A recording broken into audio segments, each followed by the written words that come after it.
Well, hello and welcome to a new video on the YouTube channel I created to keep my sanity with level society considers acceptable. I'm confused than usual. We are playing Satisfactory today, a game which not only happened to have released in its 1.0 update, but also has everything I personally cannot continue existing without.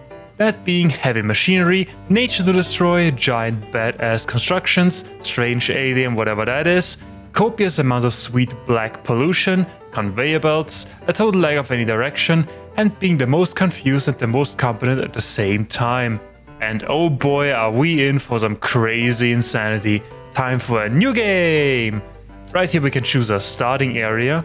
First we have grass fields, ideal for first-time pioneers. Tell me more! The first viable building location, Fix It, wherever that is, had found standing out because of its open and relatively flat fields. I only hear easy work. Considering the distances between mining locations, building outposts and or large transportation lines may be necessary eventually. I only hear lots of work. Next, Rocky Desert, also suitable for first-time pioneers. A textbook example of a Fix-It approved building location. Balanced resources, space and distances. Seems great so far. Additionally, it is very close to the sea, making water an easy commodity. All promising so far. What do we have next? Northern Forest, good for more experienced pioneers. A lush building location with many height differences. That sounds a little inconvenient. And few open areas, challenging conventional building and planning methods. Too much work. Despite these challenges, it caught our eye due to the richness of its resources. Interesting, we might have a winner. If there wasn't a fourth option. Dune Desert, recommended for advanced pioneers. That's totally where I see myself. Initially considered too risky, further investigation has convinced us that this area is viable for building with its large open spaces and plentiful mining locations. I'm only interested in all the riches. Foliage and water locations are rare and contained, making initial power setups challenging. Plenty of riches and a lot of open space. What more could we want? We have a winner. Session name: Sir Minds-a-Lot. By hand. Skip intro? Nah. Start game. I like that the game shows us a summary of our settings. Like, are you really 100% sure you want to go there? Absolutely yes. Oh look, it was all in a monitor.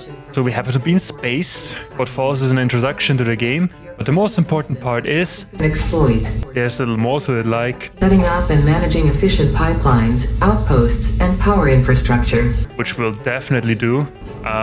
Should I be worried? That wasn't stated in the contract. I'm sure it will be fine. I can see some landscape, and we landed. Acceptable. What do you mean acceptable? Fresh air, I assume. Was there even a check if we would be able to breathe? So let's take whatever this is, and off we go into this wonderful world of endless possibilities. This is our landing, or crash site. There's an exclamation mark begging for attention. This is us. We have legs and leave footprints in the sand. First objective, we are supposed to equip something called the Xeno Zapper, but I think we should have a look around first to make sure everything is safe. Also, I'm not the best when it comes to following simple instructions regarding tutorials. What's that? Who cares? It's mine and I want it. Copper ore? Sure. And when we poked it enough with our oversized screwdriver, we not only get some sweet resources, but also burst this copper ore into oblivion. What a successful start. Ooh, what's that? New and interesting alien what's this? Qatar catfish ore. Back to alien life. Well, they saw me. It stumbled. Well, one made it up. So they can absolutely fall off cliffs. Let's keep that in mind. So we've been playing for less than 10 minutes and we already have found a way to make fun of the local wildlife. Amazing. I could watch that all day long. They are like, we are about to get you, and if it takes severe head trauma. And now they're stuck over there. Ow, excuse me? Only because I made fun of you? That's what you deserve. Well, I know what we are about to try out next. Also, why would you touch the tip if it clearly says danger electricity? That's the reason why women live longer than men. Alright, come here, you little. Have some pokey poke. Make room for evolution. Alright, so that was that. What's over there? Limestone? Well, you never know. Also, these larger ore deposits seem to be indestructible. How, let's say, generous is the area I can mine this? Turns out quite large. First of all, the desert sand seems to be rock solid. And secondly, made of limestone. I guess 99 pieces are enough for now. What's this green fume in the distance? What's this strange yellow creature on this rock? Yellow power slug? I'll be taking this. Best friends forever. What do you think, pig-like charging thing? Ow! Are you stuck? This serves you right. Oh, don't just teleport off the rock. It stumbled over the rock. My time to run. Ooh, what's this thing? Blue power slug? We found ourselves a new friend. I'm also picking up some of these dried branches, which gives us fresh wood. What are you? Well, you aren't aggressive. But can somebody explain the biology of this thing? How is it supposed to walk on those thin legs? Oh, you can bounce off this thing? Or merge with it? Let's try again. Off you go. Here's some grass. Mine, mine, mine, mine, mine. And this thing, whatever it is, it seems to be not very impressed by our zapper. Here's some more copper and a bit golf ball-like structure. If that's supposed to be an eggshell, I don't want to know what hatched from it. What was that? Should I be worried? Was it this blue power snail friend?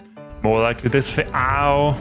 Come here, you little. Another victory for aggressive progression. Picking up the snail, cosplaying a Link. Ooh, delicious looking, hopefully not poisonous berries. Some more cat purr ore, more locusts to terrorize. And there we have the desert that was promised us on the title screen. But we still have to investigate these green fumes. There's a new snail friend. Just found out that I can shove my head into the rock. Might be useful later on. Nope, I'm coming back later. Ooh, what's this? Raw quartz? Am I even supposed to find such materials this early in the game? And another victory for progress. Here's some iron deposits. Impure? You mean absolute trash. I'm only taking the good stuff. There seems to be something over there on this rock. Excuse me, coming through. There we are, and there are some victims. Alright, seems to be a crash site. Can we take this? Apparently not, but there's more up there. Stuff to take? Don't mind if I do.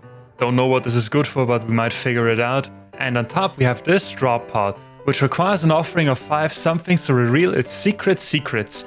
We don't have to there, but I'm sure the drop pod doesn't go anywhere else. Other than that, we just have a desert filled with endless potential.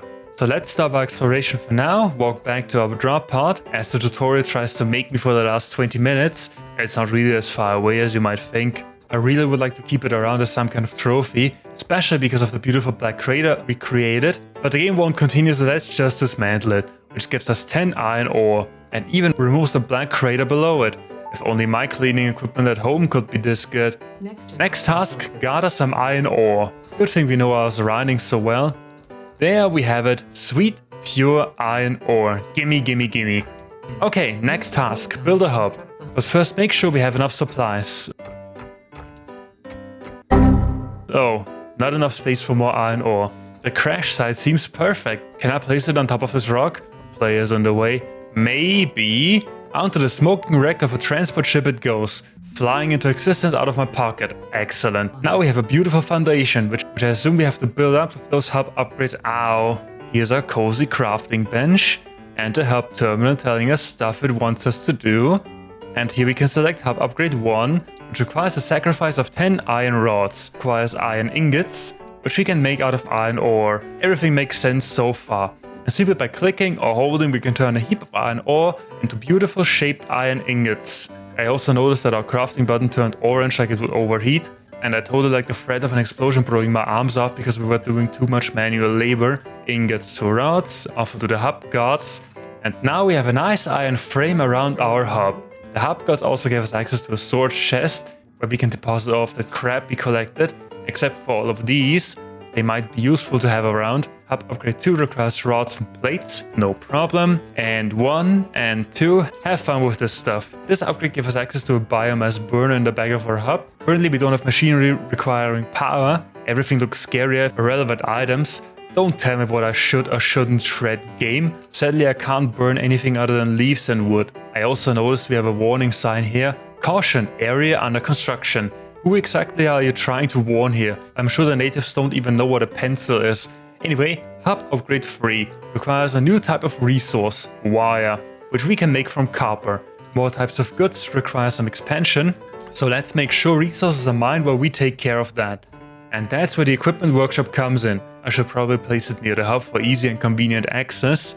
This dune over there seems absolutely perfect. Also, our building radius seems quite high, I like it. Currently we have two types of equipment, but I'm only interested in one, the portable miner.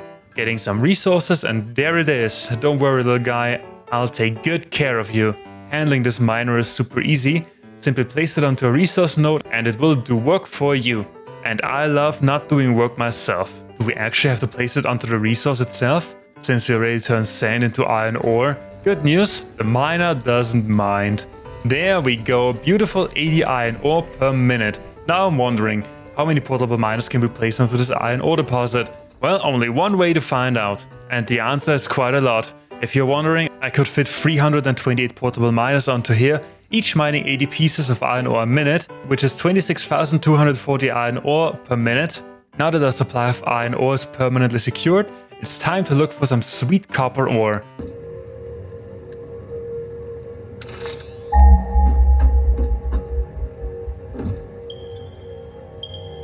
There's some, only 0.428 kilometers, or about 1,586 T-bone stakes to the northeast, asserting dominance along the way. Impure? No thank you. Normal? Alright, beggars can't be choosers. And for the maximum amount of irony, I'm just using one single portable miner. That's efficient. Crafting all the materials, offer it to the hub guards, and enjoy your reward. Looks like we got ourselves a new spawn room. Character customization? Don't mind if I do. Giant head? Yes. Nuclear waste? With pleasure. Intense cotton candy pink? Absolutely. You can't give me stupid customization options and don't expect me to not take it. We also have a toilet, which has an inventory. Let's see what happens when I add some iron ore.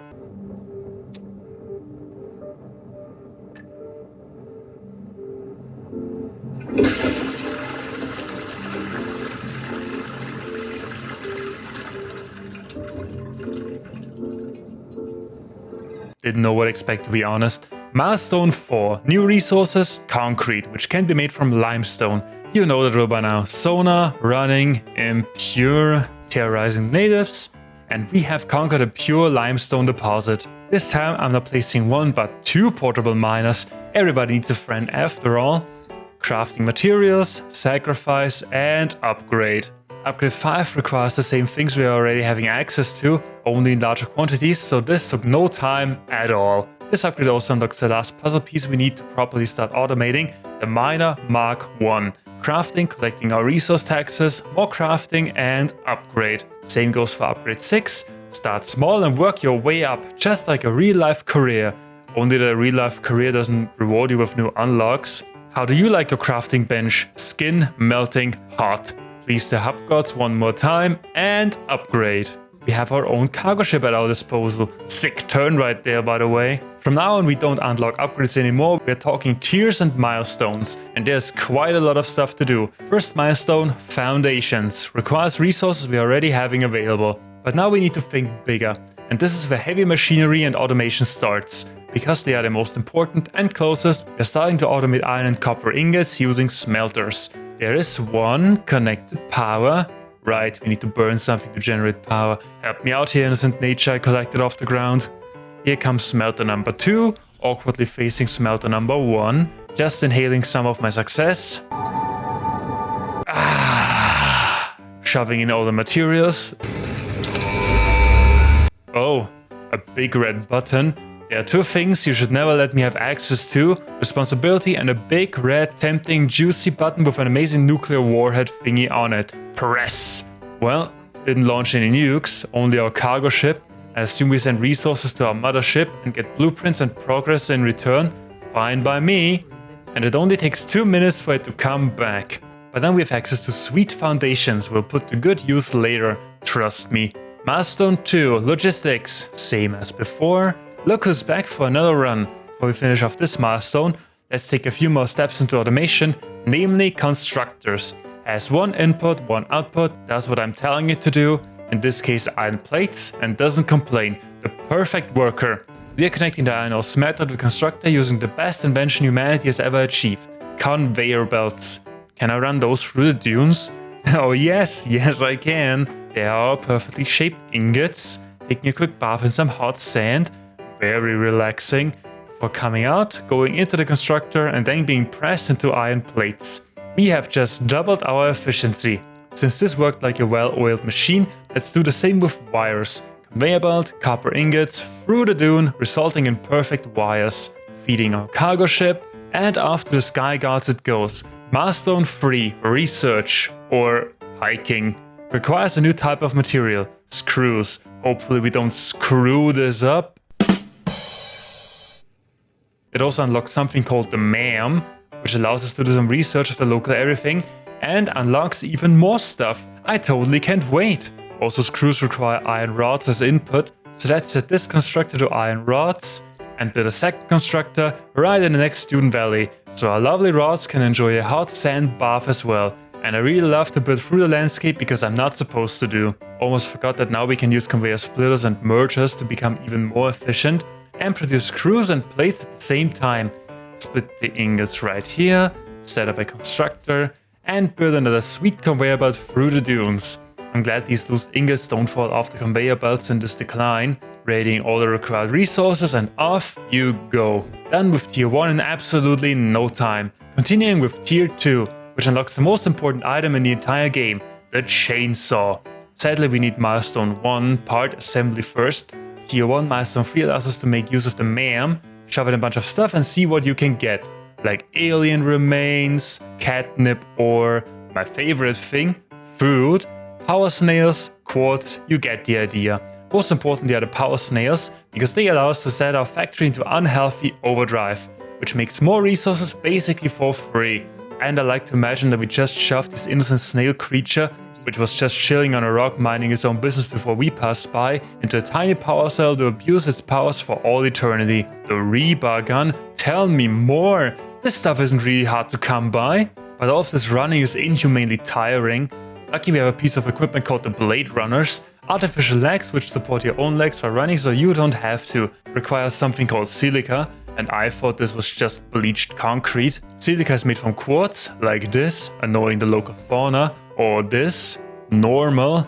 Well, it can be helped. Researching silica, producing silica, and take the Blade Runners as a reward. Oh yeah, much better. I don't know if you can tell the difference in the video, but we are really running faster. And after running back and forth a few thousand times, we finally have all the required resources for the next milestone. Take this and move. Now we have access to the assembler, which unlike the constructor has 2 inputs and can therefore construct more complex products. Since I don't want to babysit all of my machinery anymore, let's finally fully automate all of our processes. Yep, we are starting to automate in this game about automation. Can I place the miner on top of my portable miners? I guess not. Alright portable miners, thank you for your service, but you are not needed anymore. Now we encounter a slight logistical issue. All of those miners hold 100 iron ore, and we certainly aren't going to waste them. In the end I didn't work for them at all, so we make use of these things. Storage containers. Input and output included, so we can already connect it to the smelters. And I have this feeling of hard manual labor, we might need a little more than just one. Can I place another one on top of the first one? Sure can. How convenient. What could be the easiest way to conveyor belt connect them? And yes, I'm also questioning why this is not possible. It would be so easy and logical. Okay, fine, we'll put a little something real quick. The ore deposit is cleared, but apparently the miner Mark 1 needs a portable miner, and I don't have one at hand right now. Quick walk to the equipment workshop, craft one, and place. Beautiful. Supply of power, then we only require some conveyor belts, so all this juicy ore can be properly transported and connected. Now our ore runs around here, goes through all these storage containers, does some unnecessary turns, before finally arriving at the smelter. And then, as you already know, goes to further processing. Certainly this new structure requires a stable supply of power. Let's invest some time building a proper power infrastructure. While we're at it, let's automate copper and limestone too. And we are back. I automated. Let me give you a quick overview of everything we have achieved so far. There's our gorgeous copper miner Mark 1. And there's its conveyor belt, running away from the miner, through the power pole, cause why not? The conveyor belt goes up this mountain, then through this mountain, zigzags from one pillar to the next, going back down, and back up through the next stone pillar, back down, running over. Wait a minute.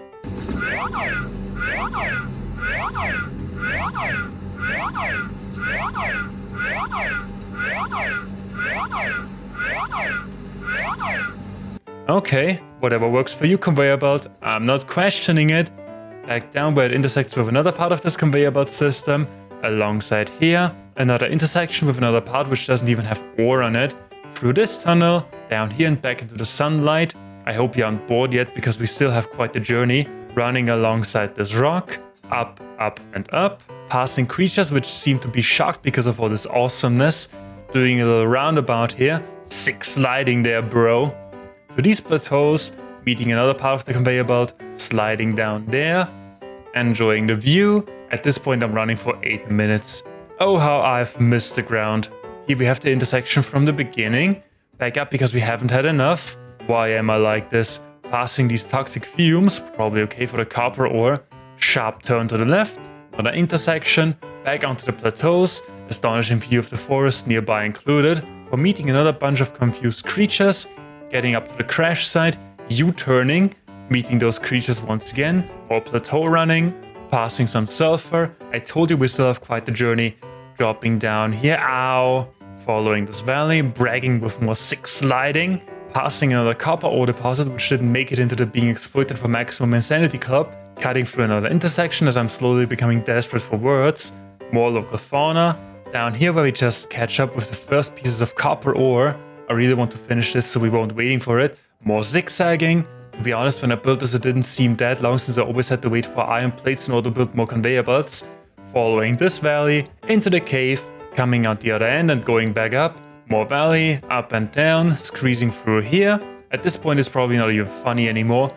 Back up once more, didn't slide in a while. Take a quick roundabout in the shade, through this rock, up and squeezing through here. Through this tunnel, almost there, I think. I don't really know. More squeezing. Alright, we made it through. And just to give you an idea of where we are right now, this is where we started. And it only took 20 minutes of running, but our journey isn't finished yet. Because our conveyor belt continues to this amazing oasis. Where we go through the water. After all the traveling, our copper ore deserves a shower. Do some back and forth. Up here, don't know why. Before going up this, I assume it's a leftover bone of a rib cage. A giant rib cage. Nice view up here. One more trip through the forest, zigzagging back, passing the copper miner once more. The ore didn't even reach this intersection yet, but who cares because we're finally making our way back to the base, where we still have some fun with the iron ore storage containers. We're finally arriving at this copper smelter, making much needed copper. Said copper ore comes out right here, goes into this storage container, following this conveyor belt directly through the poisonous fumes. Hopefully this doesn't have any negative side effects on the quality of the ore. Splits here, one half is turned into sheets, which is stored into another dune valley, while the other half is being processed into copper wire. Wire is getting split in the next valley, one half is stored in a container in the next dune valley, while the other half is being made into cables. Of course in another dune valley after some slight unnecessary curves. And finally stored over here. What a trip! Let's have a look at limestone and concrete and connect. So limestone comes out here, starts climbing to about this height, where it catches a nice view of our local waterfall. This one will become important in just a minute. The conveyor belt is going and going. Down there's the copper ore conveyor belt system. I'm using system very vague because the system implies that there's some sort of organization. Looks really astonishing at night. Anyway, more climbing. And you can see by all this zigzagging that I'm unable to build a straight conveyor belt. Like it wouldn't be the simplest task in this game about conveyor belts. When reaching this point, we get a nice view of the world we were dumped in. When I see this lush, healthy forest, the chainsaw in my pocket starts itching. Traveling over this mountain, some beautiful nature sightseeing. Here we are on the other side of the desert. Here we can see our base in the distance, sliding down like an absolute madman, where we terrorize the locals once more. Hey buddy, you're doing okay down there? Speaking of down there, down we go. I built this as far as the game let me, where I built these foundations. Technically we could go further down, but at a certain point we are starting to take damage. Instead of dying to environmental damage, let's continue our journey into the blue void. So peaceful. Before running back up, and there's the waterfall from the beginning. What a journey it was. Of course I built the conveyor belt into the waterfall so our limestone gets cleaned properly. And right here you can see that we are under the water, where we can stand perfectly fine. The moment we get into the water, we are swimming. Good thing the conveyor belt doesn't mind at all. Once more back up, meeting with the start of the conveyor belt, coming down and running past the limestone miner, through the forest, past the copper ore miner, alongside the majestic dunes, before going into this constructor making concrete, which then runs through half of the factory into this storage container. It couldn't be more straightforward. Back to the milestones. Next up, jump pads. And I love a good possibility to break all my bones. I should have all required resources somewhere around here. Crafting, feed, gimme. And there they are, both jump and jelly pad. The jelly pad requires biomass. No problem, me and my manly pink chainsaw will take care of that need. Yeah! I really love that the chainsaw can cut down an area of vegetation. More pain for nature and less work for us. Just the way it should be. How do these jump pads work? I guess this is their overall trajectory. This seems fine. And when we place a second one, it shows the trajectory of the first one. Quite convenient. And a third one, then the jelly pad. Perfect. Time for a field test. Whee! It's actually working. Oh, second try. Oh, well, certainly fun, but I prefer the Blade Runners. Next milestone, some kind of bonus program. Gives us access to the awesome sink and shop. I certainly like rewards, so let's go for it. Also, the required materials are very easy to get. First, let's place the awesome shop. And what could be a better place than the crash site on top of the rock next to our base? I like the irony of that. In there we can buy all kinds of stuff. And to pay we need these coupons. They are made in the awesome sink. Can we place it up here?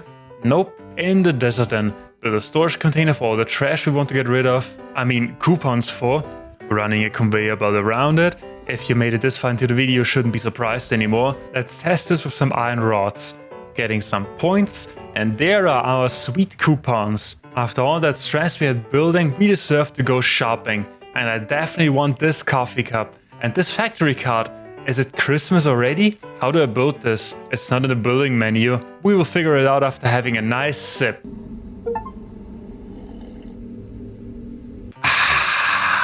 We also have this awesome boom box. Focus on the boom.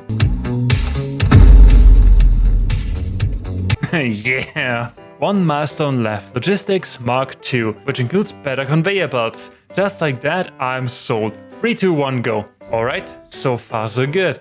Our next objective is to build a space elevator, and that already sounds awesome, but it requires quite a lot of resources. And the space elevator itself probably requires even more complex resources. I guess the Dune Valley factory won't do in the long term. Lucky for us, we have this entire desert at our disposal, so we can turn this into this. Look at all the space we have now. Perfect for developing a giant, efficient and epic factory. If you're wondering how long it took to build this, we're currently sitting at 74 hours and 34 minutes. And we haven't even built the space elevator yet, which is kind of the first main objective of the game. You also may have noticed this tower in the middle. After I built this, I wanted to know how high I could possibly build, and the answer is yes. Let's check it out. Since we are gliding right now, over there's our copper ore conveyor belt system buried. Up we go! Oh my god, this is taking forever. Oh, we made it. It only took me 8.5 minutes of running. So I put this platform and you could build higher, but at some point the air becomes too thin in order to breathe, I guess. Anyway, up here we have a nice overview and can plan our factory in the most efficient way possible, as we did with everything else. Can I build a space elevator up here?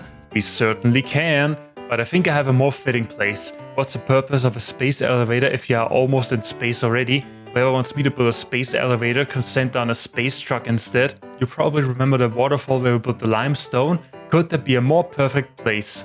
Of course not. Whee! Let's start by building a little further down. I hope they brought a space cable of sufficient length and water resistance. Found the bottom. Owie, owie, owie, owie, owie, owie, owie. Building a platform, taking a quick refreshing shower, and it's finally time for the space elevator.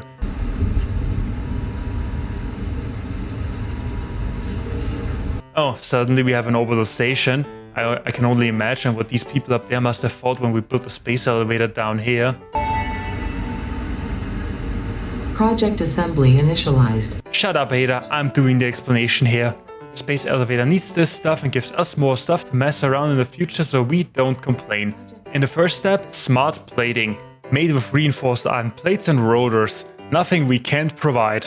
Since we all have the space, we should probably use it. First we claim access to this untouched deposit of iron, then we run a conveyor belt to the other side of this desert, harassing the locals, it never gets boring, before going up in a weird spiral construction. And from this point we just connected to the assembler making our smart plating. It couldn't be more efficient and straightforward, literally straightforward. Just so you know where we are right now, the noodle elevator is located in the northern part of the desert. The conveyor belt gets split in half right here, supplying 2 production lines. They run to these smelters, where they make sweet iron ingots. Then these 2 ingot lines are split into 4 ingot lines to these constructors, making each component for the reinforced iron plates and rotors respectively, before unifying into these assemblers, making reinforced iron plates and rotors. And they finally end up in this assembler making smart plating, at the other end of the desert. You can see the entire production line on top of my how high can be possibly built tower. While these are being built, I found the factory car we purchased at the awesome shop. You have to build it in the equipment workshop, of course. Silly me, why does it look like a live raft?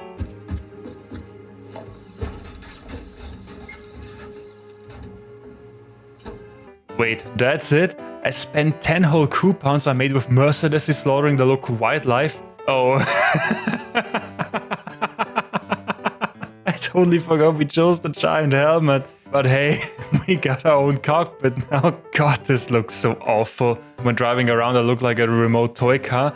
Alright, little friend, time for a challenge. Can I get up my how high can we build tower using this car? Oh no. No! Attempt number 2. No!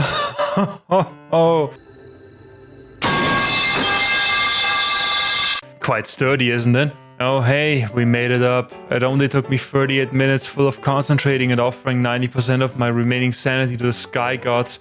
Alright, back down we go.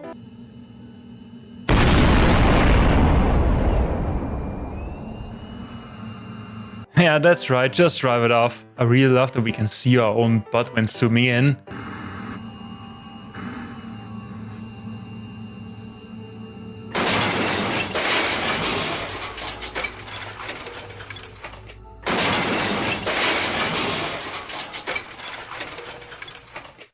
Help, I'm stuck. That lizard doggo is like, yeah, whatever, not my problem.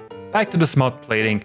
They come out of this machine, go over here, below the foundation. I wanted to make this beautiful, but it turned out like this, so I left it. Before this conveyor belt, I don't know why the space elevator didn't receive any materials yet. I'm producing the smart plating for over an hour by now. Go up to the side of the foundation, because I wanted to save the space for later. For some reason the smart plating starts piling up here. Found the reason why. One piece of conveyor belt wasn't constructed correctly.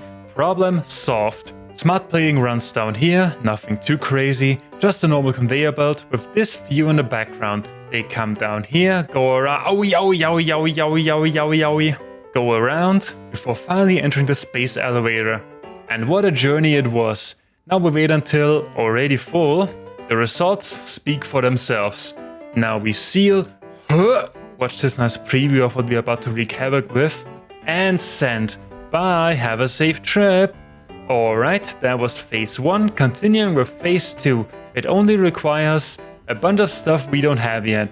But for now I guess it's time to consolidate our gains and prepare for the next big milestones. Until then, thank you so much for watching me build an efficiently time and space wasting factory, and I see you again when I'm putting everybody on life in danger because I'm messing around in the digital world.